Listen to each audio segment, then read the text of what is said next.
Vice Chancellor, the Director of our House, panelists, ladies and gentlemen, good morning. My own intervention will differ a little. The reason being that I think over the past 59 years, that's what we've been doing in the North. Every time we remember the Sardaunan, we come together and sing his praises, eulogize him, and then we disperse. I think we need to shift away from doing that. We need to start doing things a little bit more rewarding. The title I choose for my own intervention is One North, Many Divides, What Happened to Sardaunan's Vision of Unity. Now, unity is a top priority for Sir Ahmadu Bello. And I think all of us here will agree that the North, which he worked for, and for the reason for which he was killed, has never been divided and broken. In fact, the rifts, the differences among the people of the North are growing wider and wider by the day. In addition to our own the traditional lines of division, religion and ethnicity, we are now having another one that is even more surprising. The active differentiation between the Hausa and the Fulani, which is usually taking place in the social media. And we are told that, I'm not active in the social media, but we are told that what is happening there is really, really disturbing. Now, I think this is what we need to focus our attention to address. The unity is very important. There is no community or society that can stand without being united. Sardaunan knew what he was doing. He knew the North was very vulnerable. We were weak in comparison to the southern parts of the country. And he knew very well, without everybody coming together and belonging, we are not going to survive the fierce competition of the early independence days, because the South was far ahead of the North in so many indicators. Now,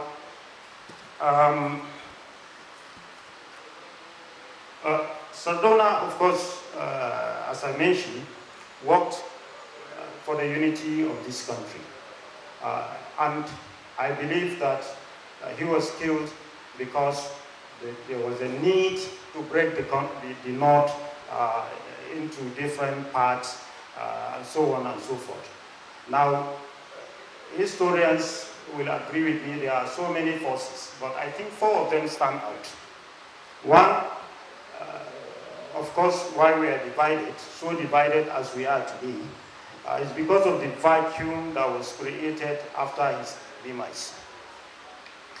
Sardaunan was towering.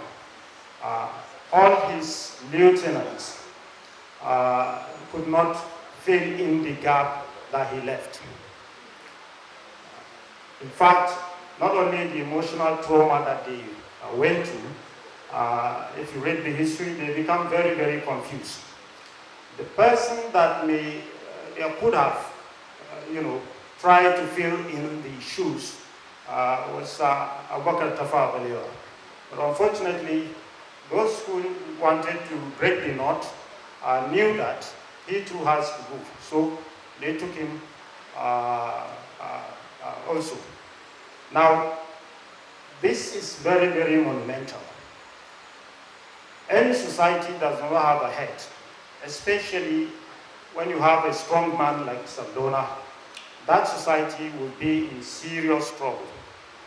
For the simple reason that great men have a way of holding together contradictions, differences, and tensions. And when they die or when they leave the stage, these differences, these contradictions don't die with them. In fact, they surface. Sometimes they don't only surface, they explode. And that's exactly what happened to the North. And we have all kinds of problems. The Middle Belt question surfaced. So many other issues. We don't have to, there's no time we can to take them one by one. So there was nobody to take over his place. Sardaunan Academy tried, Chief Sunday Roni, up to the time he died in 2007. But his efforts could not put us together the way we used to. Another first or important factor, of course, is the creation of the 12 states in 1967. This too is very important in making sure that the North, continue to be disunited. Before the creation of the states, whatever Northerners want to do, they try to rally around and do it. But of course, when the states were created, everybody stood for themselves. They become dispersed. Every state was trying to take care of itself. Coupled with the third factor, the nature of military government. By their tradition, the military are highly hierarchical, and everything is concentrated in the center. So these states, both those in the north and those in the south, they see the center as where to go to. And everybody was rushing to the center. Meaning we have moved from one extreme of very highly decentralized unit to another extreme of extreme centralization. Now, this attitude of everybody for their own is what really entrenched the disunity in northern Nigeria, in my own opinion. This went beyond the states. In fact, the elites, those who were responsible for manning the different states, also began to take care of themselves. Unlike during Sardaunan, everybody was thinking about the people. Led by him, everybody was thinking about the people. But when the center shifted, everybody started thinking for themselves, for their states, and for their own individual, personal interests. Now, this is very, very important. Unless we understand this, we'll continue to get into serious problems. Just like it started, up to now, there is no solution. We are at the bottom of every indicator. We are the ones, according to the Southerners, dragging Nigeria down. You cannot develop without unity. This is the bottom line. The fourth and final point I want to mention, of course, is the oil money. During Sardaunan, the resources that Nigeria or northern Nigeria was using was derived from production. But when oil money came, everybody abandoned production and everybody went for money in Lagos. And this money is so huge, especially in the 70s, that people were taking care of themselves and doing everything for their families and so on. That's the beginning of the problem of corruption at least in this part of the country. Now, all of these factors, I believe, and I'm sure a lot of our colleagues here will agree with me, are the factors that come together to entrench the disunity that we are facing today in northern Nigeria. So the question is, can these factors be reversed? Yes, I am an optimist. I believe things can change. The North can become united, and we can develop and compete favorably with any part of the world, not only any part of Nigeria. But honestly, if one looks deeply and look at the young people who are coming, one will have no reason to be optimistic. But we hope things will change. Anything can happen. Even if it's not in our lifetime, we believe, we should believe that things can change. Getting somebody who will stand in and work for the North, unite the northern people, like the Sardaunan did, is going to be difficult. But we hope somebody somehow will rise and unite the people.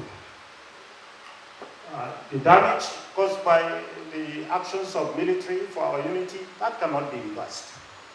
Dependent on oil money, that we hope it can be reversed.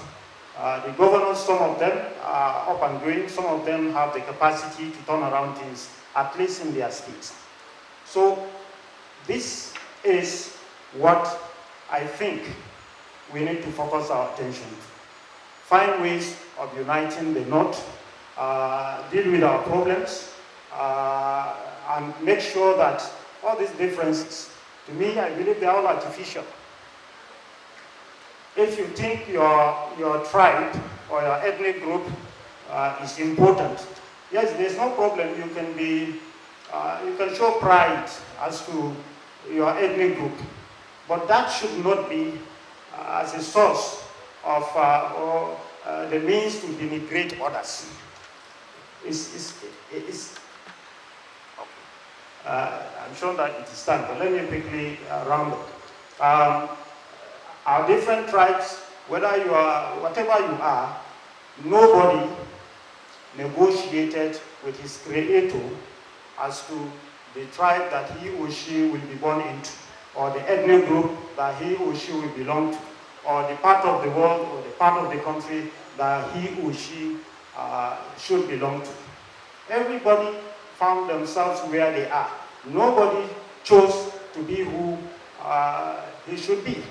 So I don't know the rationale, I don't know the reason why one should hate somebody just because of who they are. They didn't have a choice, just like you didn't have a choice. You find yourself where you are, and they find themselves where they are. So why do you have to hate them? Again, our other fault line, religion. I remember very well one of my lecturers, when we were 100 level general studies class, and that statement he made really opened my eyes. And that was university should be. He said, if the Christian missionaries that brought Christianity to this territory that is now called Nigeria came through the northern part, through the Sahara Desert, the northern people would have been Christians. And the Arabs who brought Islam, whether through trade or proselytizing, if they had come through the sea, Southerners would have been Christians. So what is so special about you find yourself being a Christian or a Muslim and you look down on the other? It's not by your choice. It's not by your choice. So I think with these few remarks, I will stop here. Thank you very much.